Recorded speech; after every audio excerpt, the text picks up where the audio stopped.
चलिए जानते हैं आज देश और दुनिया की तमाम सिलेक्टेड काम की और 50 महत्वपूर्ण बड़ी खबरों को केवल 10 मिनट में। मगर अभी तक इस वीडियो को लाइक नहीं किए हैं तो लाइक कर दीजिए। 2024 में नहीं बनी भाजपा की सरकार तो शेयर बाजार में मचेगा कोहराम। जेफरीज ने कहा 25% की गिरावट हो सकती है। महुआ मोइत्रा, शशि थरूर और सिद्दीन ओवैसी, राहुल गांधी समेत कई विपक्षी नेताओं ने दावा किया है कि उनके एप्पल मोबाइल पे हैकिंग अलर्ट मैसेज आया है जो कि मोदी ने ही भेजा है। विपक्षी नेताओं का कहना है कि मोदी चाहते हैं इन लोगों का पर्सनल डाटा लीक करना। योगी सरकार ने बड़ा फैसला लिया, 1.75 करोड़ महिलाओं को बड़ी राहत दिया। इस योजना के तहत मुफ्त दिए जाएंगे गैस सिलेंडर। सेना ने उत्तर पश्चिम गाजा में हमास के 300 ठिकाने पर कल रात हवा, समुद्र और जमीन से हमले किए। यहाँ सेना ने 2 दिशाओं से तबातोड़ हमला किया था। गौतम अडानी गैस के लिमिटेड ATGL ने बताया है कि उनका शुद्ध लाभ सितंबर तिमाही में 20% बढ़कर 168 करोड़ रुपया हो गया है। इसमें CNG बिक्री का बड़ा योगदान रहा है। कंपनी की आय स्थिर रही है और EBITDA भी बढ़कर 280 करोड़ रुपए तक पहुंच गई है। अडानी समूह शहरी गैस क्षेत्र में कारोबार करती है। कंपनी ने बताया है कि उनके बेहतर नतीजे में CNG बिक्री का बड़ा योगदान रहा है।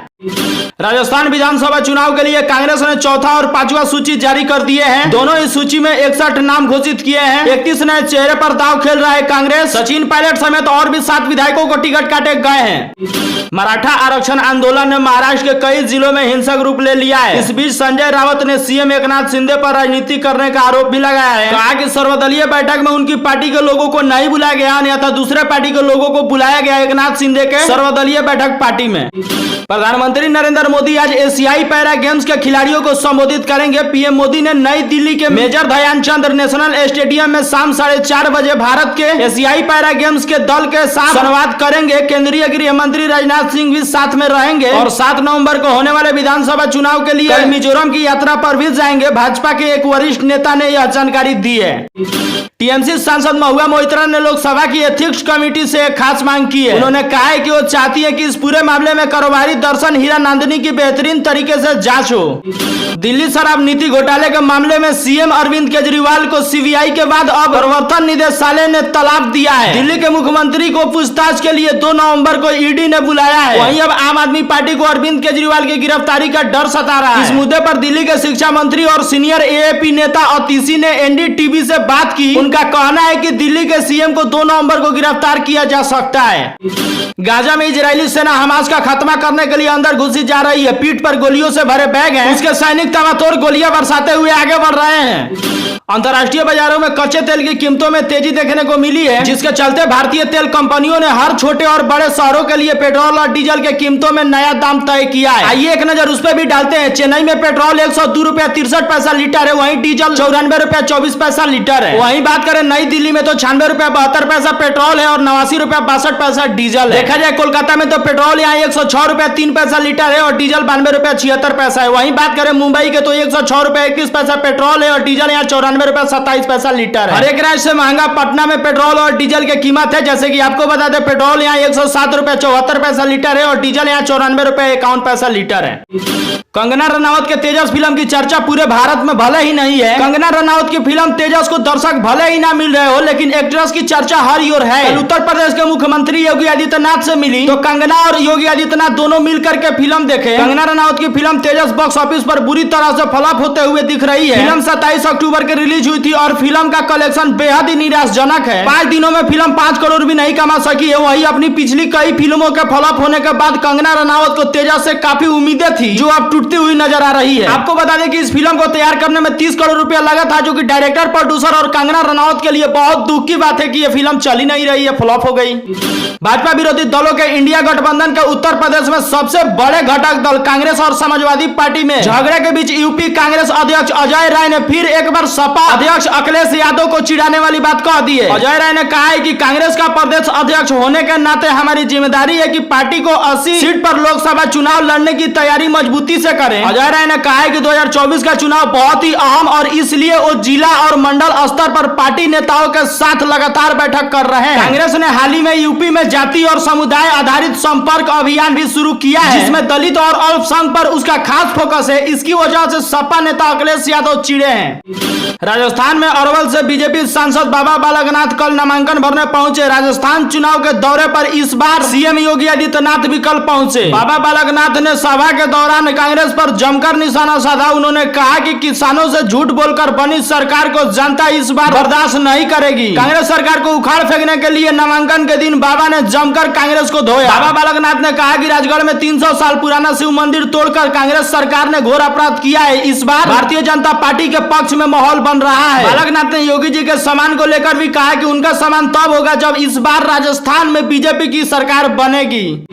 त्योहारों के सीजन आते ही सब्जियों के दाम बढ़ने लगे हैं। इन दिनों प्याज काफी सुर्खियों में है और प्याज का दाम 120 रुपए किलो तक पहुंच गया है। आपको बता दें कि भारत के ऐसे कई राज्य हैं जहां पे 60 से 70 रुपए प्याज मिल रहे हैं, मगर कहीं कहीं 120 रुपए तक भी प्याज मिल रहा है। अगर बात किया जाए एक महीना पहले की, तो प्याज केवल 25 से 30 रुपए किलो बिकता था। अभी प्याज के भाव और भी ज्यादा बिगड़ने वाले हैं। आपको बता दें कि दिसंबर से जनवरी के बीच में प्याज का भाव कम से कम 150 रुपए किलो तक जाएगा ही जाएगा, क्योंकि भारतीय सब्जी मंडी के एक्सपोर्ट का कहना है।